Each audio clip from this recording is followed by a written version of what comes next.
We can make our own decisions as to what we do. And we're going to talk about Heather, who has decided something, not to do in the future. And we're going to pay tribute to her amazing career. But before we do that, we opened up the show looking at a bit of football.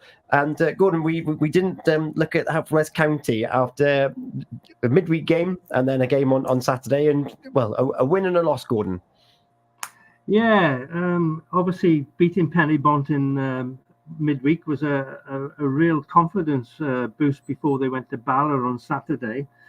But George Newell scored a goal in each half, the second being a penalty, and Haverfordwest were always sort of chasing the game, even though they did create a few chances. And it's been the story of the season this season that they're not putting them away.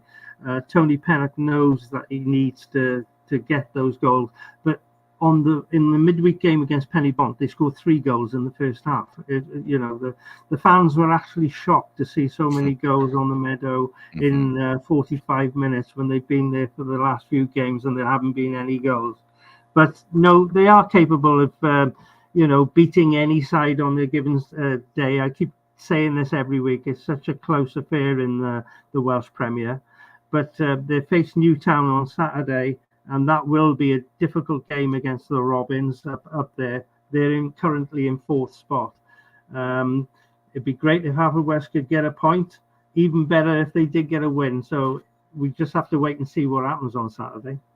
Fraser, that's the tough thing with this league, isn't it? Is unless the fixtures isn't kind to you, because you're either travelling a long way or you're in a team that's scrapping at the bottom, or it's just a closely fought division. Yeah, of course it is, and that's what Premiership football should be at any level, to be honest. But they're just struggling a bit for consistency at the moment, and they take a step forward and take one back. It sums up their season, really, beating Pennybont in the week and then going and getting well beaten in Bala. But look, still early days. You look in terms of the bottom 2, I think they'll be absolutely fine. You look at Aber and Colwyn Bay, 2 worst teams in the league by a long way. And as we know from last year, you can finish 7th and have a good season. So they won't panic just yet, but they would want to sort some consistency out. They were Tony Pennock and 2 players actually making it onto the Scorio team of the week as well. Right. So there's hope there. In fact, Watt's getting 350 appearances in midweek as well. Brilliant. Yeah. So, fantastic for them. And, there's going to say 350, but there's not going to be any more performances on a professional bout for Heather Warner. Fraser, tell us a little bit about Heather. Oh, it's been privileged enough over the years to have worked with Heather a little bit and interviewed her and actually been down for one of her training sessions. Look, she's very, very understated what she has achieved. She's one of the great Pembrokeshire athletes. She competed in 2 Commonwealth Games for Wales. She won British titles over different distances in race walking. I think 10k and 5k off the top of my head, maybe even 20k as well. She was a British record holder. She hasn't really been hailed as much as she deserved for what she achieves, and that's partly down to her. She's a very modest individual, and a very pleasant individual as well, and really nice. And she puts things back into the sport as well. We've had Gracie Griffiths on this show, haven't we? And it's been superb for Gracie to have learned from Heather. So look, Heather's contribution to Pembrokeshire sport, to Welsh sport, has been phenomenal, and she's a really nice person. She's, like I just said there, she's a really modest, humble person, and I wish her all the best. And, to achieve what she did and performed on the stages that she did, to do it from coming down here as well, where we're not renowned for athletic facilities, and then the rest of you, superb, and just wish her all the best moving forward. Yeah. She's featured on the show a number of times, and you've just reeled off those accolades. You just wouldn't know it talking about her, and she's sharing that experience. Gordon, what are your? I just echo Fraser's what he just said. She's been a brilliant inspiration for the Pembrokeshire Harriers. Not only is she a great athlete, she's a lovely person as well, and she inspires a lot of the athletes there as well. She helps out, she mucks in, and she is the top athlete there. There's no question about that. They've got Gracie coming up behind her now. Possibly she will step into her walking shoes and win a few titles. That would be really nice to see, and she's capable of doing that. But Heather has done she's been fantastic for the last decade or more. And, I just applaud everything that she's actually done in athletics locally as well as internationally. She's been fantastic. Yeah, I'm just thinking there's a lot of athletes they think about legacy and what follows them and what memories there are. And of course, you just mentioned all those. A lot of people in Pembrokeshire wouldn't know about that. But do you think Gracie is part of that legacy. She's already competing in age grades, well, senior and above her age grade, and getting results. Yeah, certainly. I don't know Heather's plans from here, but I'd like to think she would continue to put something back in terms of coaching, because she's got so much to offer, especially someone like Gracie. And you're right, Gracie could well form part of that legacy now.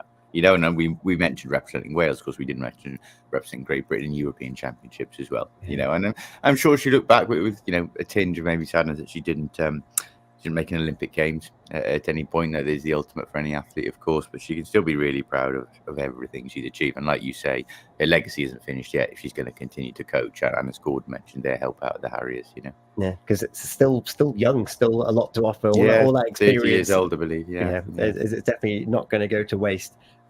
Fast forward then to the week ahead. Gordon, what have you got your eyes set on for the week ahead? Well, obviously, you spoke about the Senior Cup earlier. There's a few ties there to keep an eye on. I don't decide until the day where I'm going to go. I keep myself in suspense until the day and decide where to go. It adds to the excitement to the weekend, Tom. That's how sad I am, to be honest with you, mate.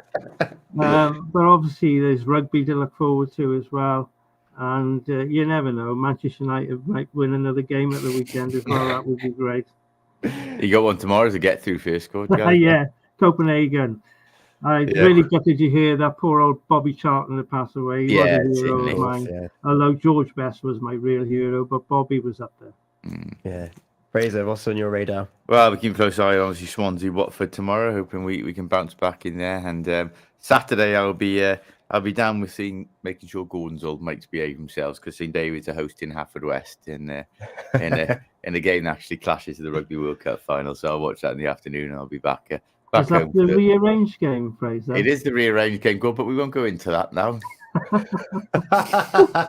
I'll swiftly change the subject. Is that in St David's then? In St David's, mate. In St David's, yeah. I think Haverfordwest should be able to get a team for that one. Well, the first time for everything, it would be nice. So before we go, going back to Haverfordwest County, actually, the Haverfordwest keeper, the chance of him being there next season, he's putting in some good performances. He's putting himself in the shop window. By the sounds of it, Jason Chapman must have put in an offer for Merlin's Bridge. Is that the case then, Jason, or what? Do we know something we don't know? And it's all right congratulating Ricky Watts. There's no way he'd be playing for the Bridge.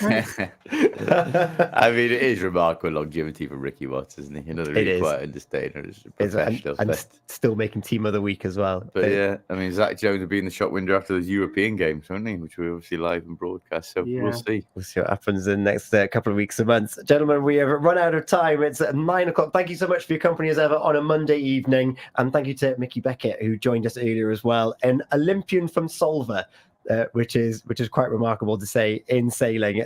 Thank you very much. We've got the Red Thread with Tim Cooper, and we'll be back with all the latest sporting news at the same time next Monday. It's the Pure Sport Show with Eaton-Evans and Morris Listers, 9 o'clock.